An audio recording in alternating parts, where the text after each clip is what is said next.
It seems that most video game developers no longer trust in exclusives.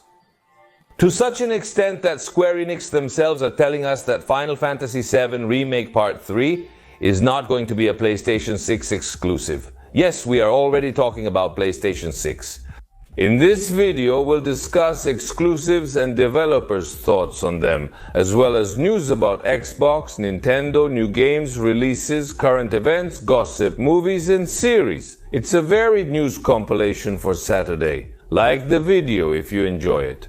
At some point, subscribe if you like the gossip. Let's start.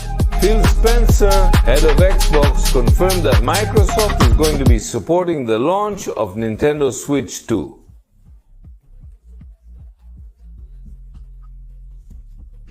And he did this in a recent interview via podcast where Spencer mentioned that he personally congratulated the president of Nintendo on the new console. Nintendo's developers are experts in their field. And Switch is already a big success. So, I think Nintendo Switch 2 will also do it. Surely in Microsoft's plans to publish multi-platforms, Nintendo Switch 2 is also included, since the new Nintendo console is expected to be much more powerful than the current Switch. And probably Microsoft can publish on this console. New video games. As if we didn't already have enough accounts to create when playing a video game. Now we're going to have to create a new account for SEGA. SEGA account is a new online profile service that SEGA just launched. It allows us to create an account to link it with PlayStation, with Nintendo, with Xbox, or with Steam. For now, there is no benefit to creating a SEGA account beyond the skin for the new Yakuza, the pirate one. But it is expected that soon this SEGA account will allow us to migrate saved games between platforms, and it is also expected that this is SEGA's first step on its path to launching its own Game Pass. These are rumors, nothing official, but we already know that Sega has been toying with the idea of launching its own service for some time. It seems that this is the first step. Sony has decided to block any purchase of Horizon Forbidden West on Steam that comes from the 177 countries where PlayStation Network is not available. It is unknown if this will also affect the game if you have already purchased it. This is not the first time Sony has implemented regional blocks on its PC titles, because it previously happened with Helldivers 2. I don't know if you remember that it was blocked in regions where there was no PCN, but this case is very strange since Horizon has been published on PC for over a year. I don't know what's going on with the people at PlayStation or why they think this could be a good idea. Speaking of bad ideas, Team 17, the well-known British studio behind franchises like Worms or Overcooked, recently, it has decided to make one of the worst possible decisions a video game studio can make, changing its name. Team 17 is now called Everplay, and this new name supposedly reflects the aspirations to expand the brand's reach to new sectors. It seems they want to make movies, series, and stuff like that, and that's why they changed their name to something supposedly cooler. Everplay is the typical name an unknown Chinese mobile game studio would use to see if anyone on this side of the world pays attention. It's the most generic name you could possibly imagine for a video game studio. And surely if you ask an AI, what name should I give to my generic Chinese video game studio? It would say Everplay as the first option. I don't understand why Team 17. A studio with 34 years of trajectory decides to change its name now. It's a bad decision. Starting in February, Sony will stop manufacturing rewritable Blu-rays. It seems they found out that nobody has a disc burner anymore. The 2 years of exclusivity for the Game of the Year, The Forspoken, have already passed. Do you know what that means? That Square Enix could put it on Game Pass or anywhere else at any time. Nintendo's shares have risen quite a bit again after the drop that occurred after the presentation of Nintendo Switch 2. We can now rest easy. We're going to have a new series of Resident Evil movies. And it's going to be Zach Krieger, known for his work on Barbarian, who will be in charge of writing and directing the next cinematic reboot of Resident Evil. Yes, they plan to reboot everything. Do you remember that Resident Evil Welcome to Raycon City didn't go well at all? that ugly movie that was released. Well, they're going to reboot everything. New, bloodier, more visceral movies are coming, supposedly more influenced by video games. If you like suspense cinema, horror cinema, cinema that doesn't underestimate you as a viewer and proposes to surprise you and give good plot twists in the story, I recommend you watch Barbarian for 2 reasons. The first, in Latin America, it's on Netflix, so you don't have to pay to watch it. And the second, you're going to get an idea of what this guy is capable of doing. As I already told you, if with Resident Evil he does half of the good job that he did in Barbarian, we're good. In Spain, Barbarian can be seen on Prime Video, but you have to pay. Speaking of little things to watch on Prime Video, I'm not going to get tired of recommending to you repeatedly. And recommending to you again Invincible, or Invincible, however you want to say it. It's on Prime Video, it's great. And now the new season drops on February 6th. New actors have been confirmed for the series, who are joining the cast, specifically actors from Breaking Bad. We have Jesse from Breaking Bad, who will be playing Powerplex, and we have Mike, who will be playing a character that has not yet been revealed. February 6th, new season. Start watching the first and second, trust me. AMD has announced that their new graphics cards, the Radeon RX 9000 series, will be available in March of 2025. Though no specific date was provided, you are aware that release dates can vary by country. However, it is expected to begin in March. The RX 9000 start to be marketed, and supposedly, as reported, they would already be arriving at stores. So it seems that yes, it may indeed be the first few days of March. Activision commits for the umpteenth time to solve the problems of cheaters and tricksters in Call of Duty. And from Activision, they have confirmed that cross-play between PC and consoles will be able to be deactivated in Call of Duty, Black Ops 6, and in Warzone for ranked matches, starting from the next game update.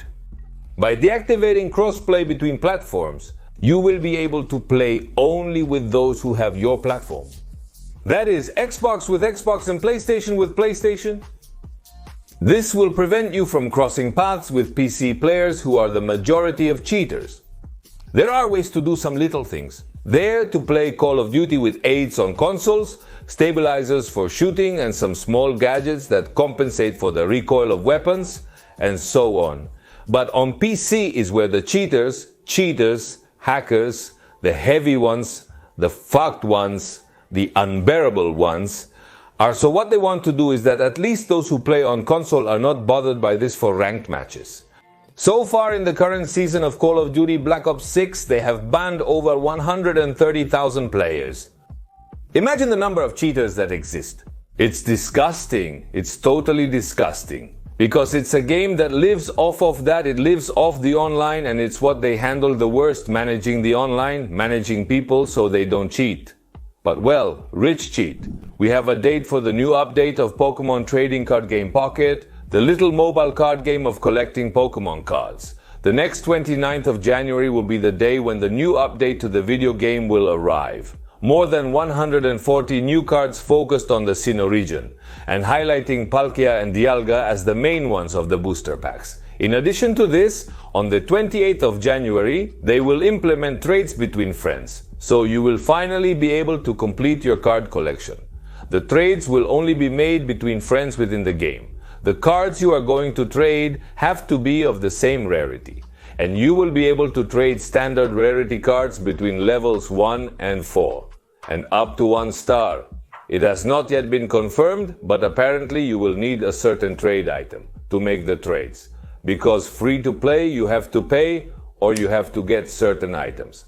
28th of January, trades. Lego, Netflix, and One Piece announce a new One Piece Lego set, based on the Netflix live-action adaptation, which will arrive at some point this year. A lot of information was published about Assassin's Creed Shadows, and unfortunately I didn't have time to cover everything that was published, the gameplay and so on, so I still owe you the report on this game. However, if you are very interested in the release, keep in mind that right now on YouTube, many of my colleagues managed to access the game early, and they are publishing gameplays, so there is plenty to see and inform yourself.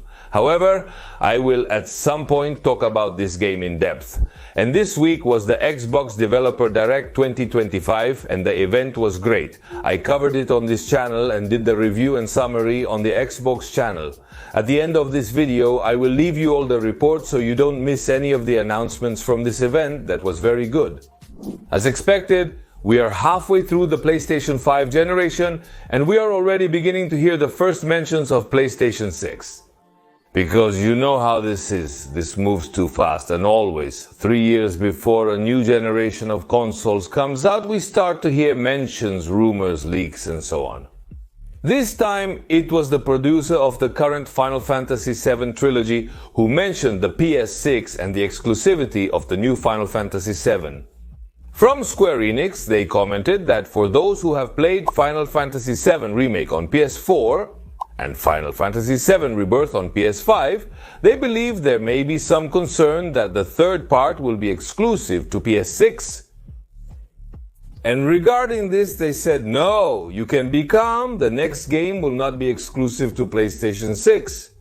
Yoshinori Kitase added that the work on the third part of Final Fantasy VII, well, it started right after Rebirth ended in April of 2024, so they have been developing this third part for only 9 months, so it is expected to fall for the next generation.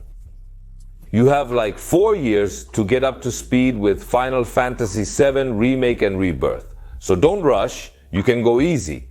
There's still time for it to come out. It's going to come out in the PlayStation 6 generation.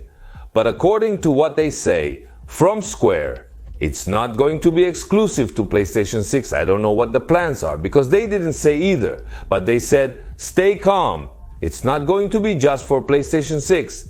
Maybe they're thinking about PlayStation 5. Maybe they're thinking about PC. I have no idea. The thing is that Square Enix has been wanting to forget about the exclusives that gave them more than one headache.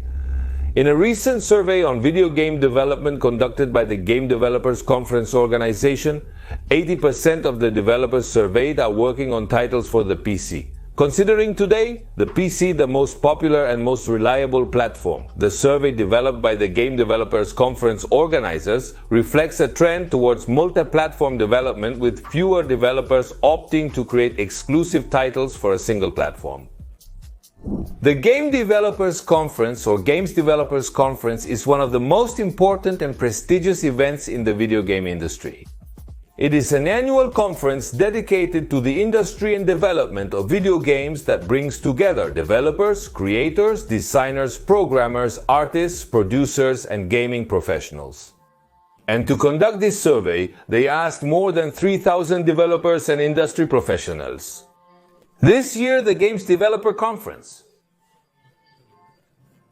As hard as it is, my God, nobody wants to give me English lessons. This year, the Game Developers Conference is going to take place between the 17th and 22nd of March. And like every year, a large part of the world's video game developers and producers attend. Not all, but a large percentage. And the trend among those surveyed is not to bet on exclusivity. It seems that nobody is trusting this business model. And with all logic and reason, games are getting more expensive and being tied to a single platform, if it doesn't go well, is a sentence of failure. Ha! Look at Forspoken. At any moment they put Forspoken everywhere. Get ready. Get ready for Forspoken. We will have time to see in March what the video game industry is planning, where it is pointing, what technologies are going to be supporting and what technologies are not. Because there is also the curious case that there are many developers of new technologies or technologies of fashion like portable consoles and all this issue. There are more and more. We will have to see if on the other side, on the side of the video game developers, these technologies and these trends are being supported or not. Because it's very nice that the console is there and all the thing and so on. But on the other side, there have to be developers optimizing and developing for those devices. And then there have to be people interested in playing and buying those video games. But, well, a lot of things happen at the Game Developers Conference. I'm going to be covering it, obviously, and I'm going to be bringing you all the news from this event when it happens. And if I can, and only if I can, I'll try to go. I'm going to be close. I would like you to put me in the comments. Honestly, with a hand on the heart, last year, 2024 passed. 2024. How many exclusives did you play? But seriously, don't lie to me. Don't deceive me. Please, I beg you. No, give me a specific number. How many exclusives did you play? I'm interested in the personal survey about Game Pass recommendations for this weekend. The surprise recommendation is the remake of Ninja Gaiden 2 Black, already available. Additionally, there are 4 titles to try during free play days on Xbox, although they may be a bit weak. To access these, you need an active Game Pass subscription. In the multi-platform world that concerns us today, don't stop trying the demo of First Berserker Kazan. It's really good. And it's not a short demo, it's quite long. Try it because the title is very good. The same with the demo of Eternal Strands, which launches this 28, but we already have a quite extensive demo to try right now. Also try this title because it's coming strong this year. And finally, we have a quite strange and very particular strategy game, which released its demo a while ago, but I failed to mention. So I take the opportunity and mention it now. The Empire of the Ants. The real-time strategy game of the Ants.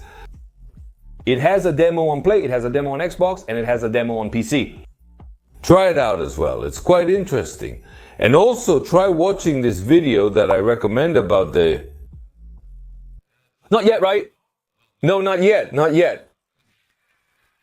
Try subscribing, try joining Big Data News, try commenting, try sharing the video. You'll see it brings luck.